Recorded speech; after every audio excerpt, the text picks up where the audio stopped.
ನಮಸ್ಕಾರ. ಯುಗಾದಿ ವರ್ಷ ಭವಿಷ್ಯ 2026 ಎಸ್ಪೆಷಲಿ ಈ ಒಂದು ರಾಶಿಯವರಿಗೆಲ್ಲ ಖಂಡಿತವಾಗ್ಲೂ ಮುಟ್ಟಿದ್ದೆಲ್ಲ ಚಿನ್ನ. ಯುಗಾದಿ ಹಬ್ಬ ಆದ ನಂತರ ಯಾವ ರಾಶಿಯವರಿಗೆ ಮುಟ್ಟಿದ್ದೆಲ್ಲ ಚಿನ್ನ ಹೇಳ್ತೀನಿ. ವಿಡಿಯೋನ ಪೂರ್ತಿ ನೋಡಿ. ಮೊದಲು ಹೊಸದಾಗಿ ವಿಡಿಯೋ ನೋಡ್ತಾ ಇದ್ದವರು ಚಾನಲ್ ಸಬ್ಸ್ಕ್ರೈಬ್ ಮಾಡ್ಕೊಳ್ಳಿ. ವಿಡಿಯೋ ಇಷ್ಟ ಆದರೆ ಲೈಕ್ ಮಾಡ್ಕೊಳ್ಳಿ.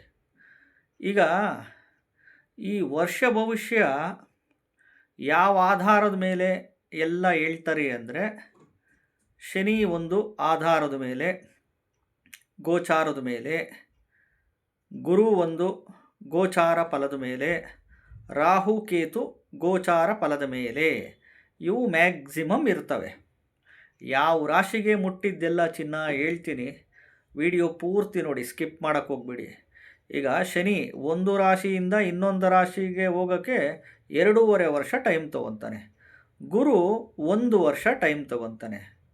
ರಾಹು ಕೇತುಗಳು 18 ತಿಂಗಳು 1.5 ವರ್ಷ ಟೈಮ್ ತಗೋತವೆ. ಕುಜ 1.5 ತಿಂಗಳು ತೊಗೊತಾನೆ. ಈ ರವಿ, ಬುಧ, ಶುಕ್ರ ಇವೆಲ್ಲ 1 ತಿಂಗಳು ಟೈಮ್ ತಗೊಳುತ್ತೆ. ಚಂದ್ರ 2.25 ದಿನ ಟೈಮ್ ತಗೊಳುತ್ತೆ. ಈ ಒಂದು ರಿಲೇಟೆಡ್ಸಲ್ಲಿ ಈ ಮ್ಯಾಕ್ಸಿಮಮ್ಮು ವರ್ಷ ಪೂರ್ತಿ ಇರೋ ಅಂಥ ಮ್ಯಾಕ್ಸಿಮಮ್ ಗ್ರಹಗಳು ಯಾವುವು? ಒಂದು ಸರಿ ಬಂದರೆ ಒಂದು ರಾಶಿಗೆ ವರ್ಷ ಪೂರ್ತಿ ಇರೋ ಅಂಥ ಗ್ರಹಗಳು ಈ ರಾಹು, ಈ ಮತ್ತು ಕೇತು, ಈ ಮತ್ತು ಗುರು, ಈ ಮತ್ತು ಶನಿ.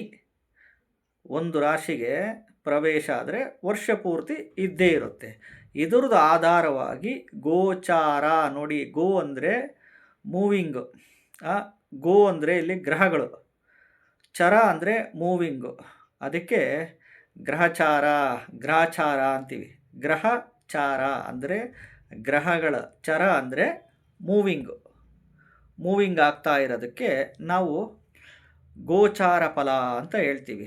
ಗ್ರಹಗಳ ಒಂದು ಚಲನೆ ಆಧಾರದ ಮೇಲೆ ವರ್ಷ ಪೂರ್ತಿ ಯಾವ ರಾಶಿಗೆ ಶುಭ ಫಲ, ಆ ಒಂದು ರಿಲೇಟೆಡ್ಸ್, ಯಾವ ರಾಶಿಗೆ ಒಳ್ಳೆಯದು, ಯಾವ ರಾಶಿಗೆ ಮುಟ್ಟಿದ್ದೆಲ್ಲ ಚಿನ್ನ, ಯಾವ ರಾಶಿಗೆ ರಾಜಯೋಗ, ಯಾವ ರಾಶಿಗೆ ಗಜಕೇಸರಿ ಯೋಗ, ಯಾವ ರಾಶಿಗೆ ಅಂದುಕೊಂಡಂಥ ಕೆಲಸಗಳಾಗುತ್ತೆ, ಯಾವ ರಾಶಿಯವರಿಗೆ ವಿಪರೀತ ಧನಲಾಭ, ಆ ಒಂದು ರಿಲೇಟೆಡ್ಸು ಈ ಗೋಚಾರದ ಫಲವಾಗಿ ಆಧಾರವಾಗಿ ಎಲ್ಲ ಜ್ಯೋತಿಷಿಗಳು ಹೇಳೋದು.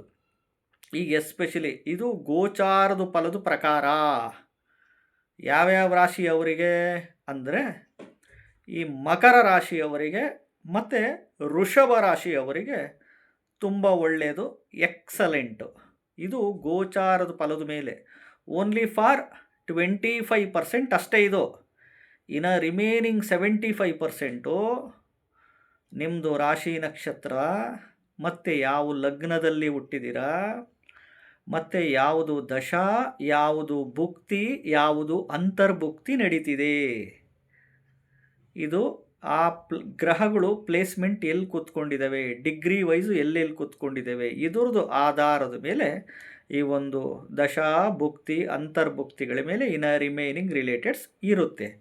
ಜ್ಯೋತಿಷ್ಯ ಅಂದರೆ ಗುಡ್ ಟೈಮು, ಯಾವ ಭುಕ್ತಿಯಲ್ಲಿ ಯಾವ ಪೀರಿಯಡಿಂದ ಯಾವ ಪೀರಿಯಡ್ ಗುಡ್ ಟೈಮು, ಯಾವ ಪೀರಿಯಡಿಂದ ಯಾವ ಪೀರಿಯಡು ಬ್ಯಾಡ್ ಟೈಮು, ಒಳ್ಳೇದು ಯಾವಾಗ ಆಗುತ್ತೆ ಯಾವ ಪೀರಿಯಡು, ಯಾವ ಪೀರಿಯಡಿಂದ ಯಾವ ಟೈಮು ಕೆಟ್ಟದಾಗುತ್ತೆ ಅಂದರೆ ಮೀನ್ಸ್ ಅಂದ್ಕೊಂಡಿದ್ದಾಗ್ದಲೇ ಇರೋದು, ಜಾಬ್ ರಿಲೇಟೆಡ್ಸು, ಈ ಮದುವೆ ರಿಲೇಟೆಡ್ಸ್ ಇರ್ಬೋದು, ಫೈನಾನ್ಷಿಯಲ್ ರಿಲೇಟೆಡ್ಸ್ ಇರ್ಬೋದು, ಹಣಕಾಸಿಂದು ಸಾಲವಾದೆ ಆ ರಿಲೇಟೆಡ್ಸ್. ಬ್ಯಾಡ್ ಟೈಮ್ ಅಂದರೆ ಆ ಟೈಮಲ್ಲಿ ಅಂದ್ಕೊಂಡಿದ್ದೇನೂ ಆಗಲ್ಲ, ಸ್ವಲ್ಪ ಲೈಫ್ ಕಂಜೆಸ್ಟೆಡ್ ಆಗೋದು, ಸ್ವಲ್ಪ ಸಮಸ್ಯೆಗಳಾಗೋದು, ಆ ಪೀರಿಯಡ್ ಇರುತ್ತಷ್ಟೇ. ಜ್ಯೋತಿಷ್ಯ ಗುಡ್ ಟೈಮ್ ಅಂದರೆ ಬ್ಯಾಡ್ ಟೈಮ್ ಅಷ್ಟೇ ಇರೋದು. ಭುಕ್ತಿ ಅಂತರ್ಭುಕ್ತಿಗಳಲ್ಲಿ ದಶಾದಲ್ಲಿ ಅಷ್ಟೇ ಒಂದು ರಿಲೇಟೆಡ್ಸ್ ಇರುತ್ತೆ. ಇದು ಗೋಚಾರ ಫಲದ ಮೇಲೆ 25% ಅಷ್ಟೇ.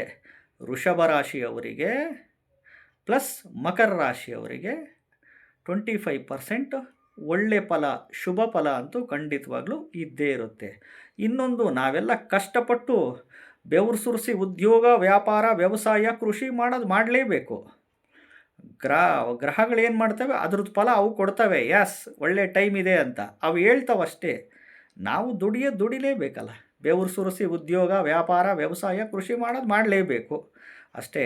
ಜ್ಯೋತಿಷ್ಯ ಅಂದರೆ ಇಂಡಿಕೇಶನ್ಸ್ ಕೊಡುತ್ತೆ ಗೋಚಾರದ ಫಲವಾಗಿ. ಅದ್ರ ಜೊತೆಗೆ ನಿಮ್ಮದು ರಾಶಿ, ನಕ್ಷತ್ರ, ಲಗ್ನ, ಡಿಗ್ರಿ ವೈಸು, ದಶಾ ಭುಕ್ತಿ, ಅಂತರ್ಭುಕ್ತಿಗಳು ನೋಡಬೇಕು. ಗ್ರಹಗಳು ಪ್ಲೇಸ್ಮೆಂಟು ಉಚ್ಚನೋ ನೀಚನೋ, ಸ್ವಕ್ಷೇತ್ರದಲ್ಲಿದವೋ, ಮಿತ್ರಕ್ಷೇತ್ರದಲ್ಲಿದವೋ, ಅದು ಒಂದು ರಿಲೇಟೆಡ್ಸ್ ಡಿಗ್ರಿ ವೈಸಲ್ಲೇ ನೋಡಿ. ದುಸ್ಥಾನಗಳು ಮನೆಯಲ್ಲೇ ಕೂತ್ಕೊಂಡಿದ್ದಾವ, 3, 6, 8, 12ನೇ ಮನೆಗಳು, ಅಥವಾ 2, 6, 7, 10, 11, 4ನೇ ಮನೇಲಿ ಕೂತ್ಕೊಂಡಿದ್ದಾವ ಗ್ರಹಗಳು. ಅದರದ್ದು ರಿಲೇಟೆಡ್ಸ್ ಆಧಾರವಾಗಿ ಜ್ಯೋತಿಷ್ಯ ಇರುತ್ತೆ. ಗುಡ್ ಟೈಮು ಮತ್ತು ಬ್ಯಾಡ್ ಟೈಮು ಅಂತ. ಗುಡ್ ಟೈಮ್ ಬಂದಾಗ ಈ ಟೈಮಿಂದ ಈ ಪೀರಿಯಡ್ ಗುಡ್ ಟೈಮು. ಅವಾಗ ನೀವು ಅದನ್ನು ಆ್ಯಕ್ಸಸ್ ಮಾಡ್ಕೊಬೇಕು. ಓದೋದು, ಶ್ರಮಪಟ್ಟು ಓದಲೇಬೇಕು.